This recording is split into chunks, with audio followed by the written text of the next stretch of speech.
Man, what's good, YouTube? I bet I look crazy in this video. Today, I'm trying out a morning routine. So, see my clock. It is 5. You can't really see it that well, but it is currently 5 in the morning. 5:51 to be exact. I want to wake up at 6 today so that I can exercise, do everything in the morning to see how my day plays out later.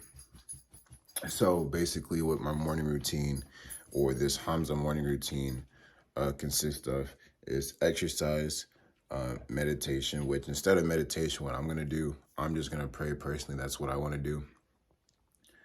And then you journal, and you do that journaling. And that's kind of the base of it.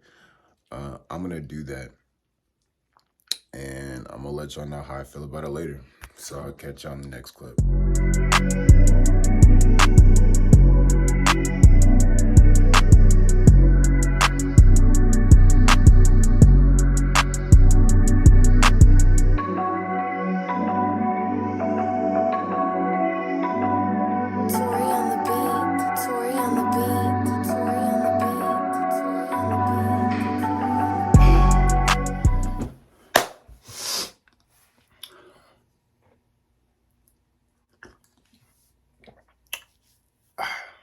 I'll edit that out. YouTube, what's up? Just Chike. Back at you with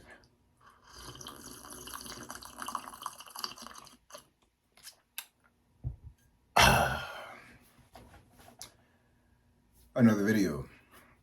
So actually, this morning I woke up at 5:50 or 6 to be exact. No, 5:50 really, and then which rounds up to 6 in the morning. I woke up at 6 in the morning today, and the thing about this is it wasn't like planned, but like it was good. I saw that as an opportunity to take advantage of doing a morning routine, and then I saw the morning routine as a way to take advantage of making a morning routine video. So if you guys aren't aware of this YouTuber, his name's Hamza. Great with self-help, great with improving people's lives. He's a bit on the harsher side.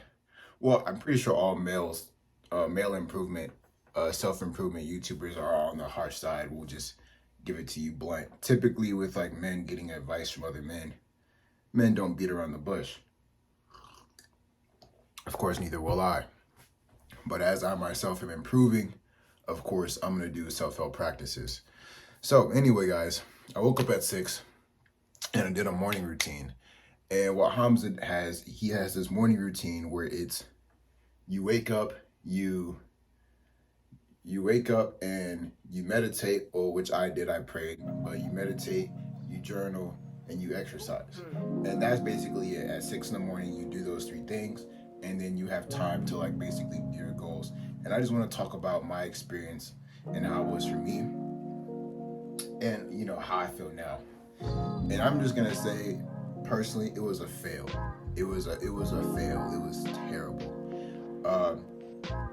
It wasn't terrible, but it wasn't. It didn't go the way I expected.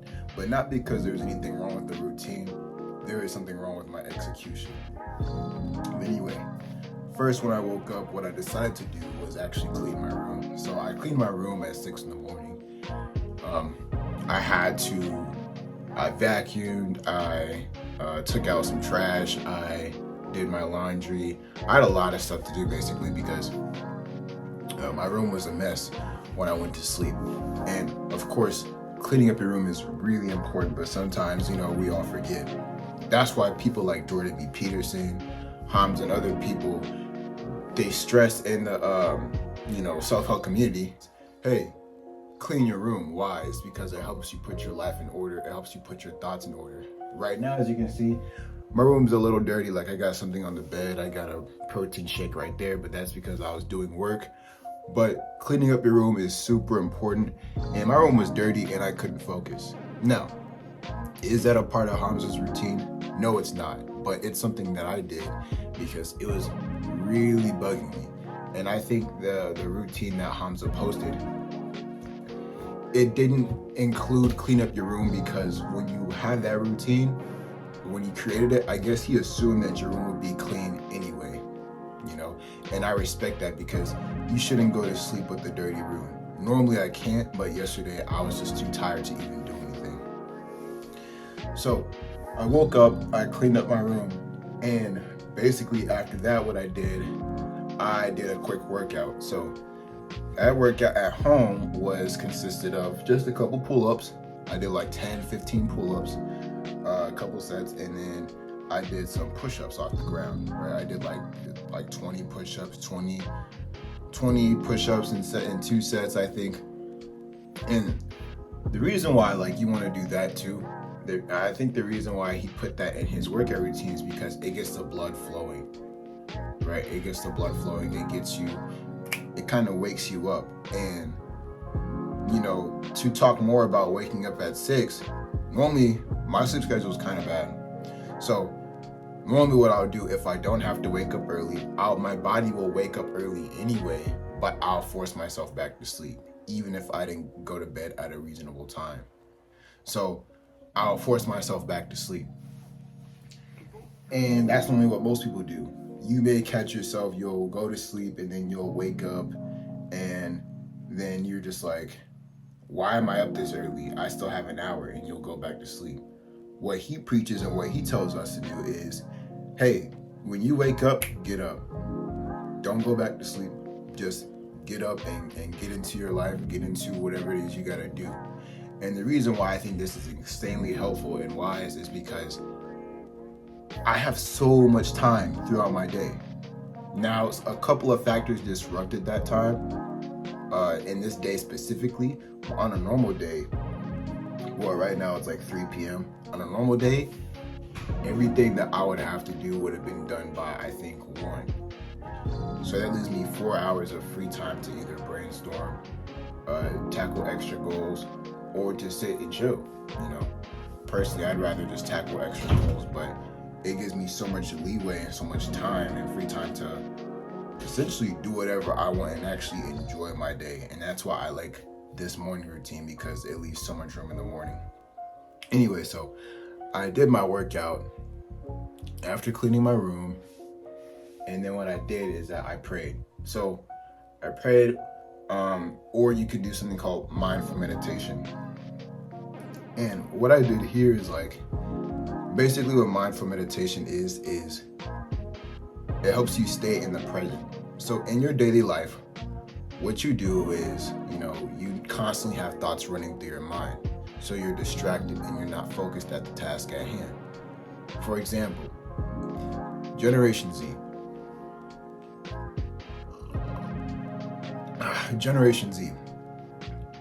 Our attention span is terrible. If you want proof, just be a YouTuber, man. Just be a YouTuber. Because if you read your analytics, you'll see that people don't even last a minute watching your videos.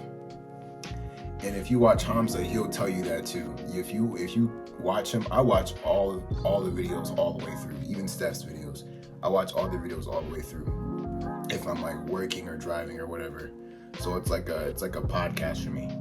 Most people only last watching YouTube and listening to something for about 2 to 3 minutes, and then they'll click off. That's why YouTube implemented YouTube Shorts, because Shorts are short, but people don't even watch Shorts all the way through. So what does this have to do with mindfulness and meditation? Try reading a book. If you can't even watch a video all the way through, try reading a paragraph without your mind wandering. Most people can't do that. Most people can't sit down and read a book and read a page and comprehend what it is they actually read. And if you do sit through reading the book, most of the time you don't even know what you read. So reading comprehension is also really poor nowadays, because we live in a technologically advanced society where we process information at light speed. Right? So we want things fast. We want bigger thumbnails, catchier thumbnails, things that are bigger, better, and flashier and stuff to just catch our attention. It's rare that we read the fine print. It's rare that we take time to pay attention to what's in front of us. Well, why is that? Part of the reason why that is because your mind is moving at 100 miles per hour. And you're constantly thinking about things that happen, things that's going to happen, and you're rarely in the present. What mindfulness does is it allows your thoughts to flow, and you watch your thoughts.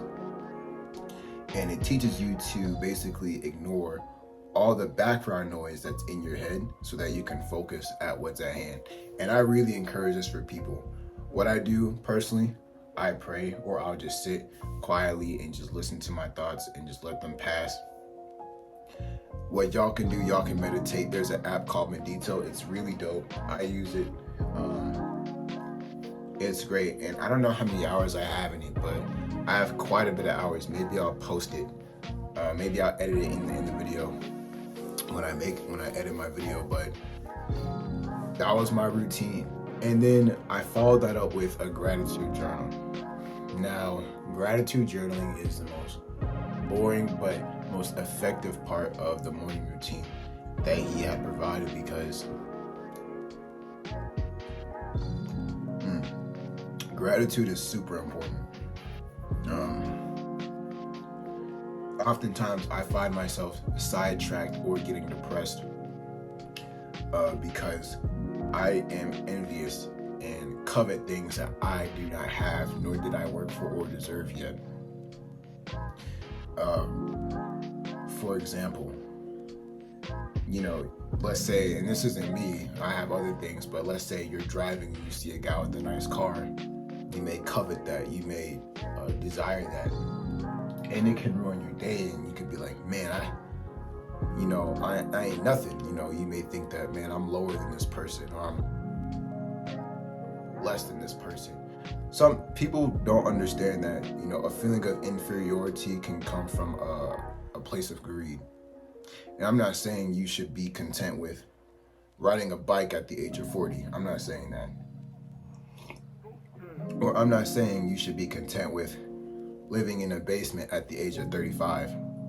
No, you should definitely chase chase success, and definitely chase, improving your life. Obviously, that's what male improvement is all about. Male improvement isn't about being fit and being broke. It's about having all your areas of life completely self-actualized and improved for a better quality of life, so that you can be a more dependable person. But aside from that, greed and gratitude. So being grateful allows you to focus more on the present and be thankful in your day-to-day life. Well then, okay, why is this important? You'd be surprised how much of male depression and unhappiness, and even females too, but mostly guys, and loneliness can be cured with just being grateful for simple things. Being grateful is a way to ground yourself in your own life, pay attention to yourself. I'm telling you, this is from my personal experience, and not only that, but to